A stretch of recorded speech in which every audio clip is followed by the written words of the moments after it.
There will be someone who doesn't like your ideas if they're very different to what's being taught or what's being spoken about.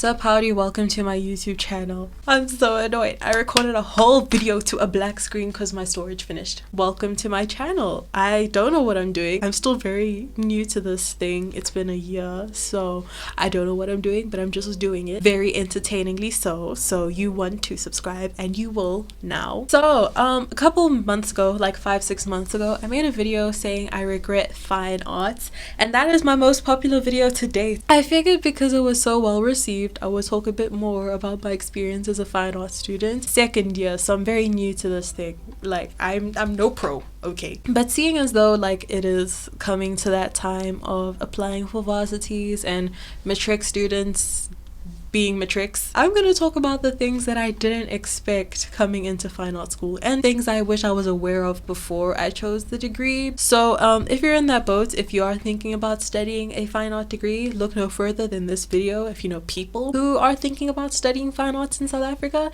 send them this video because I'm about to spit some truth. Like, subscribe, turn on my post notifications so you're notified of when I post next. So I'm currently studying a BA fine art degree at my art school. It is my second year of study, so I haven't been here for long. It is a 4-year degree, but my first year was a lot because it was such a new environment, but also fine arts is much more different to the standard college experience like other degrees. She's not like other girls. The first thing that I did not expect, which I really should have in retrospect, it is not traditional teaching. It is not a traditional form of school, and I wish I really realized this before I started, because this was one of the things I had the most struggle with coming into fine arts, and let me tell you why. So I'm not trying to brag, this is not flex, okay, but I have always been an A student throughout my entire school. I've been very good at exams, tests, assignments. My marks were always very high. I was very used to like academic learning. I liked academic learning. I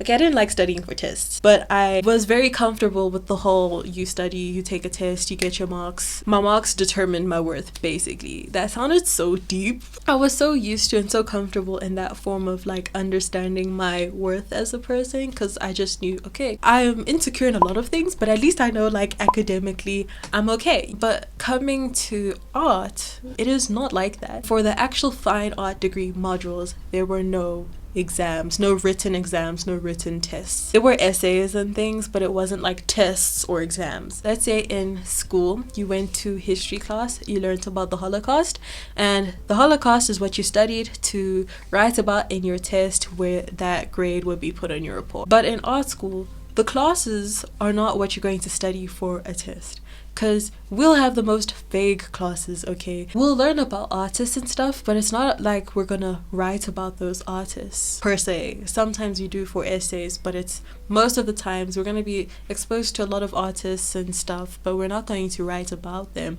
It's just so that it can broaden your mind when you're making your own art. So with this way of teaching, you very quickly think that everything is futile. That is very quickly how my mindset became, and that's why I struggled a lot, because then I started thinking all of this money is going down the drain, like literally from the second week of school. Like, I'm not kidding. And that's one thing that you have to get used to, but obviously because it's such a difference in teaching, it is something that you may struggle with in the beginning. But honestly, after a while, I actually appreciate that there's a different kind of teaching, because now it's like I apply to my actual work or my actual life, you know, instead of like learning about something I don't care about or will never need to know in the real world. Grading is very subjective. You can't determine the skill or the talent of an artist based on their grade. Most lecturers just say they grade you for the sake of having a grade, for the sake of you getting your degree, but just know it really doesn't mean anything. I mean,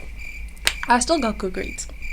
Don't get it twisted. I can't use a grade anymore to determine my worth or success. And another thing is, everybody in your class is completely different. Therefore, you can't compare yourself to anyone else. You can't. Because there are people who are photographers who are bad at drawing but are exquisite at photography. There are people who are amazing painters but their photography isn't their strong point, or they're just their styles, not even like their mediums, but their styles are just completely different, and it's incomparable. That's another thing that's really not traditional, because I mean, when you're doing maths, someone got a 70, someone got an 80, someone said 1 + 1 is 5, another person said 2 × 2 is 17. It's very linear.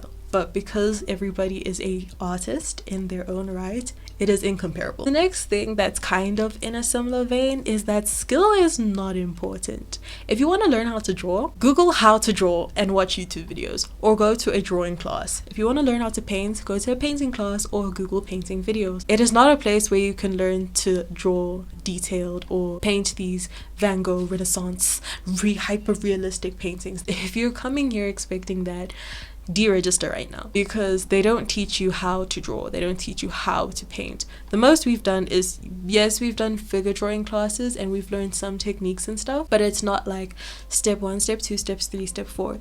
Yes, we've done color theory and stuff, but they don't teach you how to paint. They just teach us things so that we are comfortable with the medium we use to create a painting. They don't care how realistic a painting is.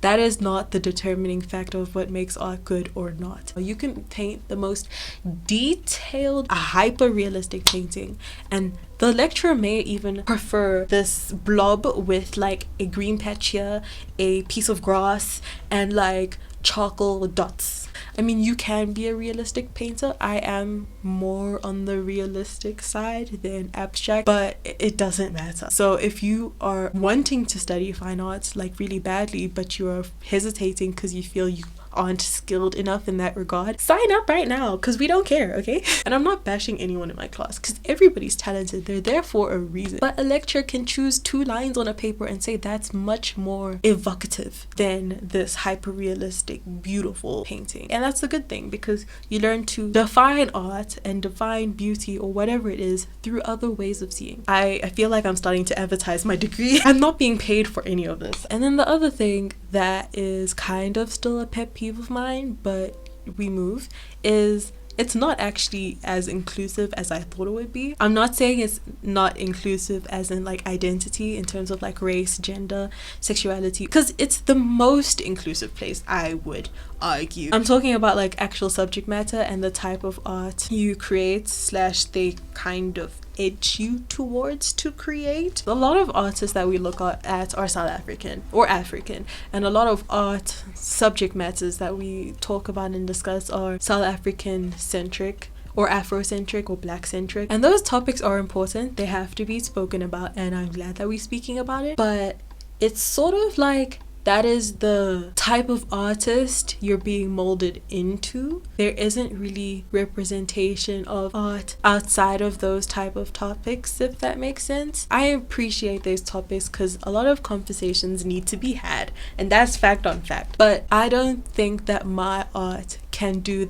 justice to speak about that. So if I'm trying to make art like that, it's just going to be very forced, and in my opinion it's just going to be disrespectful to the other artists who actually are adding to the conversation. There isn't really a lot of exploration of art that I like or art that I'd want to make, so in turn a lot of that has to be like self-study on my end. There was a time last year when I was doing a cave art module. For our assignment for that term for cave art was to create a narrative that we will make a cave painting of. So my narrative was basically of a dream I had, and it was a very simple, cute story. That lecturer was not pleased. He said that I should start looking at how it affects me and how it influences me as a Black woman in contemporary South Africa. A lot of serious subject matter started pouring into my dream, and I did not appreciate that because that's not the story I wanted to tell. And subsequently enough, my marks actually dropped. Because of that narrative, I literally saw my marks drop by like 30%. That's another thing, is because it's subjective, lecturers will mark subjectively. There will be someone who doesn't like your ideas if they're very different to what's being taught or what's being spoken about. I felt like I had to conform to that type of art, and to bring my marks back up I had to change the story about like Black female empowerment and courage, which is a good topic, but it wasn't the topic I intended to make for that assignment. That was a long anecdote to say there is a focus on a certain area of art. Yeah, so those are the 3 things I didn't expect. But before I scare you away from this degree, if you're passionate about art, please by all means join. It is a fun place. It is very inclusive. You find very cool people. You make friends fast because everybody is so chill and friendly. The class is very small. Like my entire year is about 50 people. You don't get as overwhelmed as you would in a class of 400 people. It's also very easy to apply. The APS score. Thank you so much for watching. If you like the video, like. If you like me, subscribe. Comment down below. All that fun jazz. Don't forget to send this to anyone you know who is thinking about studying fine arts or is just in the process of applying for universities. Until then.